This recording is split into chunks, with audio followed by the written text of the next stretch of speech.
Дараагийн мэдээ. За 2020 онд COVID-19 цар тахал дэлхийд даяар хурдцтай тархаж хичээл сургалт, ажил, уулзалтууд цахим хэлбэр шилжих шаардлага тулгарсан. Тухайн үед Max Hub брэнд нь Монголд анх удаа ухаалаг, танхим цахим хосолсон шийдлийг нэвтрүүлсэн. Улмаар ухаалаг самбар, дижитал анги гэх ойлголтыг Монголын боловсролын салбарт анх нутагшуулж сургалтын чанарт эргээр нөлөөлсөн юм а. Тэгвэл Max Hub брэнд Монголд дах 5 жилийн огоо хэрэглэгчтэйгээ тэмдэглэж амжилтаа дүгнэлээ. Max Hub-ын технологи нь Монголын боловсролын салбарт хот хөдөө хувийн сургуулиудын багш сурагчдын ялгаа ярилцах, тэгш хүртээмжтэй боловсролыг түгээх зорилгоор дижитал анги төслийг санаачилсан. Ингээд аймаг бүрд иж бүрэн тохижилттой дэлхийн жишгт нийцсэн орчин үеийн ухаалаг ангиудыг байгуулад байна.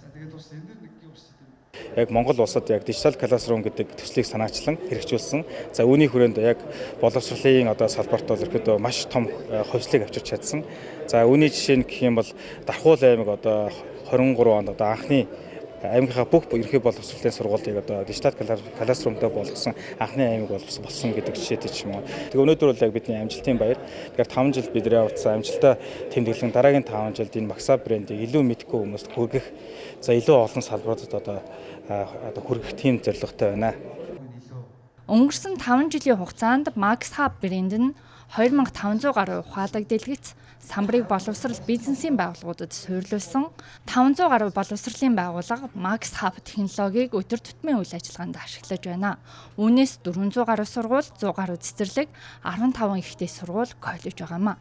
Мөн 1200 гаруй анги танхим, 60 гаруй иж бүрэн дижитал анги, лаборатори байх болсон. Түүнчлэн 21500 багш, 250 мянган сурагч оюутан Max Hub технологиг ашиглаж сургалтын чанар 25-аас 30% өсөж, дижитал хэрэглээ 4 дахин нэмэгдсэн үр дүнтэй байна.